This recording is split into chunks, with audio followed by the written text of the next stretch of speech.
Je suis Anna Freya, coach, formatrice, conférencière en développement personnel, mais aussi sophrologue et plein d'autres choses. Donc vous l'avez compris, nous allons parler de développement personnel, mais pas que. Nous allons aussi aborder le monde du travail, la vie du quotidien, les problématiques que nous pouvons rencontrer et surtout, ce qui nous intéresse, c'est comment arriver à solutionner ces problématiques. Et aujourd'hui, nous allons voir comment reprendre le contrôle de sa vie en 8 étapes. Première étape, première clé, conseil, comme vous voulez, développer le positif.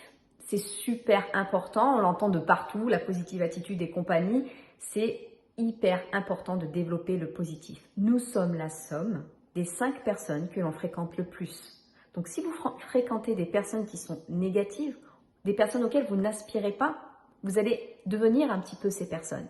Donc essayez de vous entourer de personnes positives. Car lorsque vous allez avoir des remises en question ou des décisions à prendre, si vous n'êtes pas entouré de positifs, les réponses que vous allez avoir à vos questions ou les décisions que vous prendrez ne seront jamais bonnes. Donc, premier conseil, première clé, développer le positif. La deuxième clé, qui êtes-vous vraiment? C'est super important de savoir qui on est. Avant même de savoir où on veut aller, qui va être la troisième étape, il faut savoir qui nous sommes, tout simplement. Quelles sont vos valeurs? Quelles sont vos limites? Quelles sont vos envies? Qu'est-ce qui brûle en vous, en fait, tout simplement? Qui êtes-vous? Répondre à cette question. Et ça peut prendre beaucoup plus de temps qu'il n'y paraît. Donc, troisième étape, donc vous l'avez compris, c'est où voulez-vous aller? Donc, savoir quel est votre objectif. Reprendre le contrôle de sa vie, ouais, c'est très bien, mais pourquoi? Pour aller où? Pour en faire quoi? Qu'est-ce que vous voulez concrètement? Quatrième clé, devenir indépendant ou indépendante. Tout simplement pour pouvoir répondre à vos propres besoins. Arriver à prendre une décision seul, faire des choix seul, sans systématiquement demander l'aide de quelqu'un. Si vous dépendez des gens, même financièrement parlant, c'est très compliqué de pouvoir reprendre le contrôle de sa vie. Donc cette clé est vraiment primordiale. Ne zappez pas cette étape, devenir indépendant. Cinquième point, prendre soin de soi. Ça paraît bête dit comme ça, mais c'est primordial. Afin de vous sentir mieux dans votre peau, bien dans votre tête, dans vos baskets, il faut prendre soin de soi, prendre du temps pour soi. Que ce soit au niveau nutritionnel, que ce soit au niveau physique, que ce soit au niveau mental, peu importe, mais prenez soin de vous. Faites des choses que vous aimez. Sixième point, les bonnes et les mauvaises habitudes. On a tous des habitudes. Maintenant, regardez les habitudes que vous avez.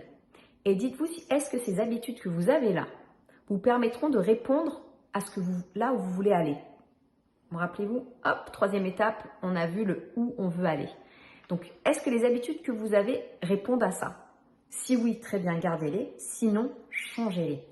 Mettez en place de nouvelles habitudes ou transformez ces habitudes ou enlevez-les. Mais faites le tri dans ces habitudes que vous pouvez avoir dans votre quotidien. La septième étape consiste à mettre en application la sixième en fait. Donc vous avez fait le tri dans vos bonnes et mauvaises habitudes. La septième étape est de mettre des routines en place. Vous avez différents types de routines qui sont possibles. Faites des routines qui sont propres à vous, personnalisez-les. Si vous ne savez pas par où commencer, il y a plein de guides, de bouquins qui existent comme Miracle Morning pour ceux qui sont des lève-tôt et qui sont vaillants, parce que là je vous donne tout de suite un level un peu haut, mais il y a plein de routines qui vous permettront en fait de pouvoir être beaucoup plus productif sur votre journée et qui vont vous permettre de pouvoir réussir et d'atteindre vos objectifs. Donc, septième étape, septième clé, mettre des routines en place. Nous passons maintenant à la dernière des routines, la huitième, qui va être le contrôle des émotions et le lâcher prise. C'est cette balance qu'il peut y avoir entre contrôle et lâcher prise. Donc, contrôler ses émotions, pourquoi? Tout simplement pour ne pas être dans des excès de colère, de rage par moment, quand on peut être agacé, frustré, énervé, ou même un excès de joie. À contrario, être trop dans l'euphorie, ne pas être dans le contrôle de ces émotions-là, peut nous faire perdre nos moyens, tout simplement. Et le lâcher prise, surtout en ce qui concerne le passé. Ne prenez pas le passé pour acquis, parce que ça va créer des croyances limitantes Alors ça, les croyances limitantes, on en fera tout un sujet dessus parce que c'est très vite un syndrome de l'imposteur et compagnie et c'est, comme son nom l'indique, limitant dans votre quotidien. Donc lâchez le passé, lâchez prise là-dessus. On récapitule. Première étape, développer le positif. Deuxième étape, savoir qui on est vraiment. Troisième étape, savoir où on veut aller. Quatrième étape, devenir indépendant. Cinquième étape, prendre soin de soi. Sixième étape, trier les bonnes et les mauvaises habitudes. Septième étape, mettre en place une routine qui vous permettra d'être beaucoup plus productif et faire le plein d'énergie au passage. Huitième et dernière étape, la balance entre le contrôle des émotions et le lâcher prise du passé.